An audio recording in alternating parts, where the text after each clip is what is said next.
My fringe is like completely covering my face right now. I have no eyes. Oh well, let's do this anyway. It's my birthday tomorrow. Day before my birthday, December 12th. Put it in your calendar. It's my birthday tomorrow.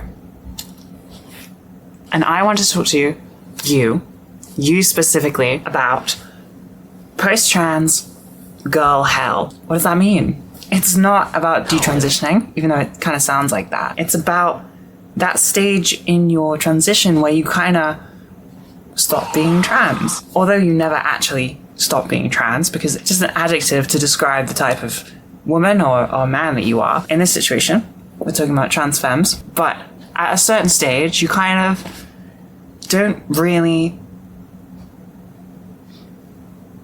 I don't know where I was going with that. You kind of don't really have it control your everyday life and everything you think about. When you first transition, it is like all-encompassing. You know, you are a trans woman and transitioning is your life.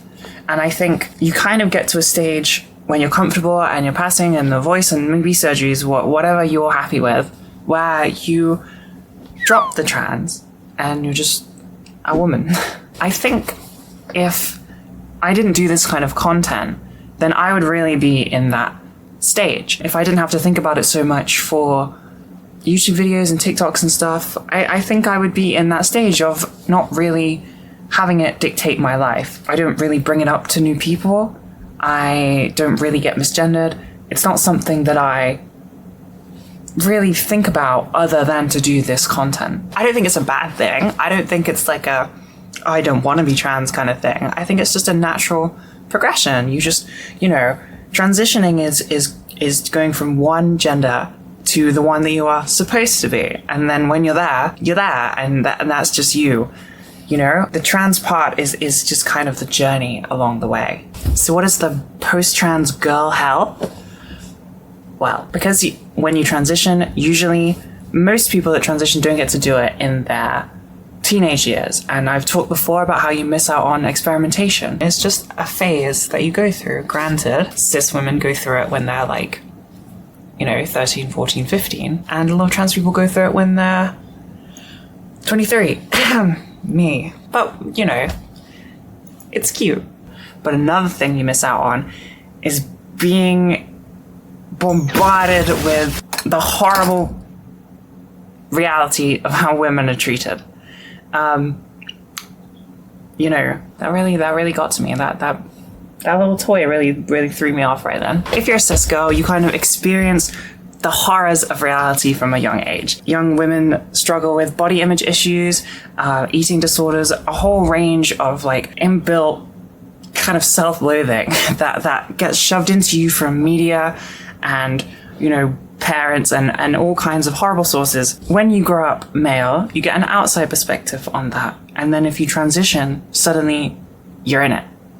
It's scary. And I think if you're not careful, at least in my experience, you can go from kind of obsessive thoughts about wanting to pass, and then you get to that stage, and then you slip into, you know, a shared sisterhood with our sisters of trying to be better, trying to be prettier, skinnier, more attractive, more what the horrible ideals are. It is a shared territory. We have it very much in common with our cis sisters of never feeling good enough, never feeling attractive enough, skinny enough, comparing ourselves to people online.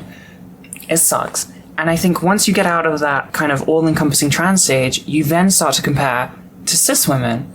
And it just, you know, it gets even worse from there. It is definitely something that I struggle with. I struggle with this tons. The only way that I can see around it is self-love and a reality check. Nobody can be perfect. Nobody can be this obsessive, oftentimes, like, you know, kind of racist view of what a woman should be. Huh?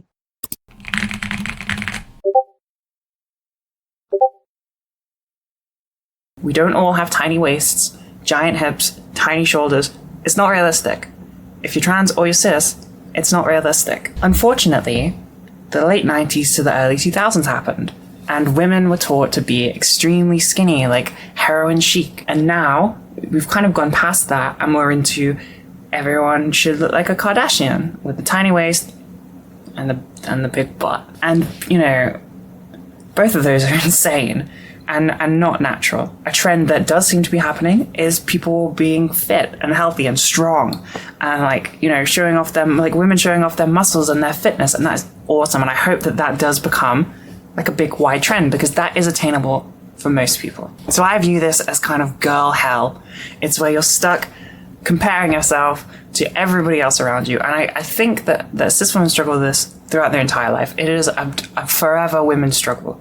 But I believe they get to process a lot of it as a teenager and kind of find out who they are. But then when you're a trans woman, you kind of get that later in life, and you have to process as an adult that, you know, everyone around you is so crazy, pretty, and attractive.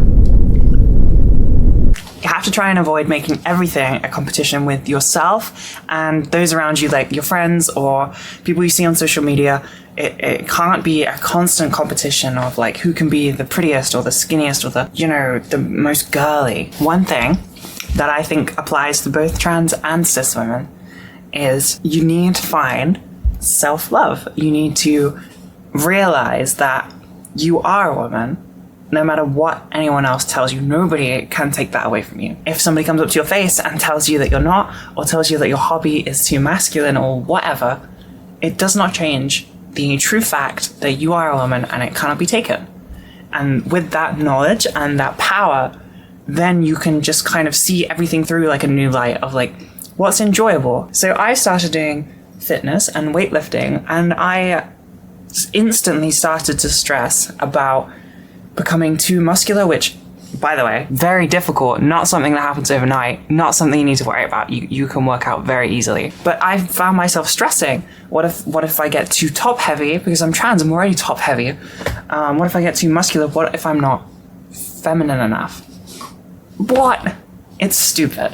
And it's an internal struggle. And you look to all of those people around you and you find yourself comparing, and it's incredibly overwhelming. You just need to take a sec. You are a woman. Does not matter what anybody else says or what hobby you do or what you enjoy. It cannot take that away from you. There's a quote that's like, don't let perfection get in the way of good. And that kind of goes for this situation. You can always be better. Everybody can always be better. And that's just really overwhelming and detrimental. I think you need to set a really realistic goal of loving yourself and accepting yourself and realizing that, you know, you can't always hit that top 1% of the population who looks like a Kardashian. Honestly, I kind of just feel like this is therapy for me. I feel better after having talked about this. Because like I said, this is something that I genuinely do struggle with.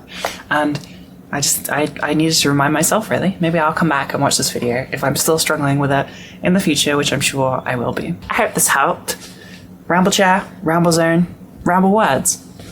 I'm gonna go eat some lunch and think about my birthday and how exciting it's gonna be. I'm gonna be 26.